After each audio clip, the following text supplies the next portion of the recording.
ท่านเจ้าแขวงสวรรณเขตลงสุกโยกการเฮียนการสอนพร้อมเขาห่วมพิธีไขศกเฮียนใหม่หยุดยุดสุมห่างไกลศอกหลีกเมืองเซโปน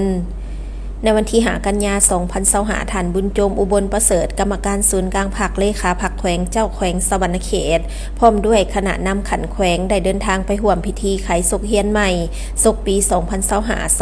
2025-2026พร้อมทางมอบสุดหนักเฮียนและอุปกรณ์การเฮียนอุปกรณ์กีฬาให้โรงเฮียนแห่งต่างๆที่นอนในเขตยุดสุมลาดหอยุดสุมผาบังและกลุ่มบ้านเกี้ยงตูบเมืองเซโปน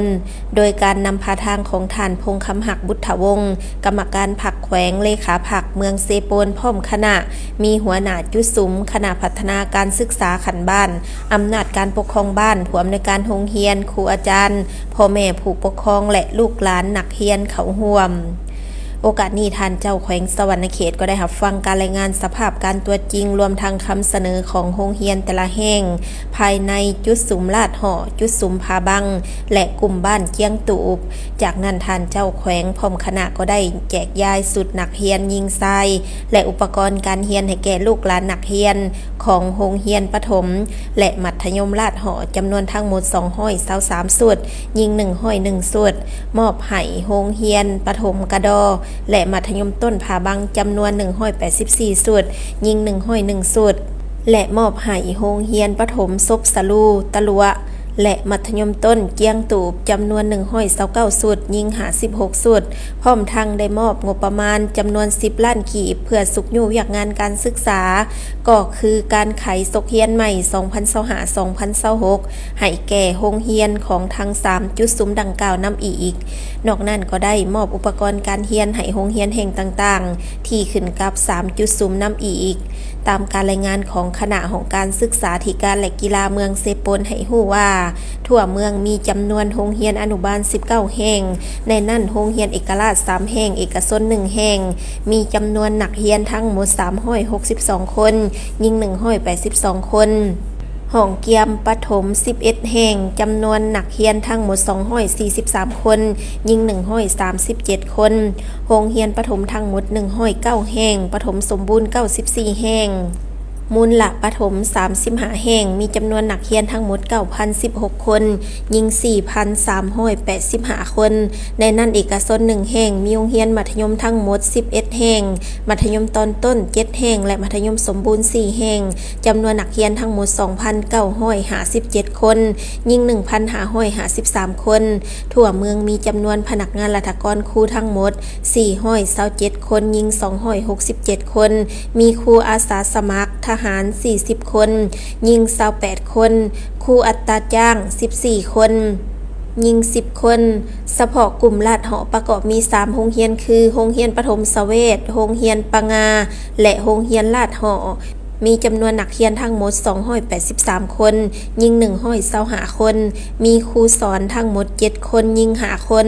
โรงเรียนมัธยมลาดหอมีจำนวนนักเรียนทั้งหมด73คนยิง32คนครูสอนทั้งหมด5คนยิง1คนกลุ่มโรงเรียนกระดอประกอบมี3โรงเรียนคือโรงเรียนประถมกระดอโรงเรียนสะปองและโรงเรียนท่าพิงมีจำนวนนักเรียนทั้งหมด229คนยิง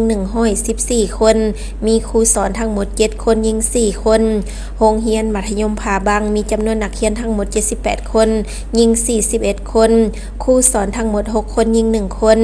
กลุ่มโรงเรียนเจียงตูบประกอบมี9โรงเรียนคือโรงเรียนปฐมนาโรงเรียนซบลูและโรงเรียนลากโรงเรียนเสียงตูบโรงเรียนตะปองน้อยโรงเรียนตะปองใหญ่โรงเรียนลูซาเลีย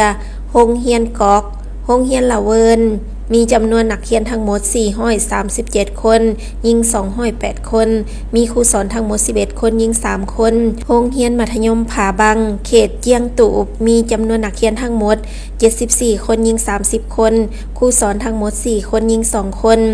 พร้อมเดียวกันนี้ท่านบุญโจมอุบลประเสริฐพร้อมคณะนำขันแขวงขันเมืองและภาคส่วนต่างๆที่เกี่ยวข้องก็ยังได้ลงติดตามเบิ่งสภาพอาคารเรียนหอพักครูและนักเรียนรวมถึงสิ่งอำนวยความสะดวกต่าง างๆภายในโรงเรียนแต่ละแห่ง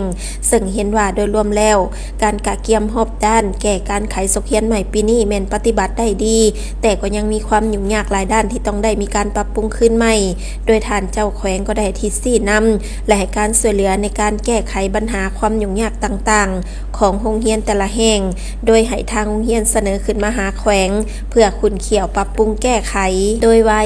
ซึ่งในการลงเคลื่อนไหวแต่ละจุดท่านเจ้าแขวงสวรรณเขตยังได้ให้เกียรติโอ้ล้มลูกหลานนักเรียนโดยท่านได้เน้นสำคัญบ่ให้มีการปะละการเรียนเด็ดขาดให้พร้อมกันตั้งหน้าในการศึกษาหำเรียนให้จบสั้นม.4 หรือม.7 เพื่อจะได้ไปเรียนต่อวิชาชีพต่างๆโดยแขวงพร้อมให้การสนับสนุนอย่างเต็มที่เพราะการศึกษาจะนำพาประชาชนให้มีการพัฒนาตนเองและพัฒนาบ้านเมืองก็คือประเทศชาติ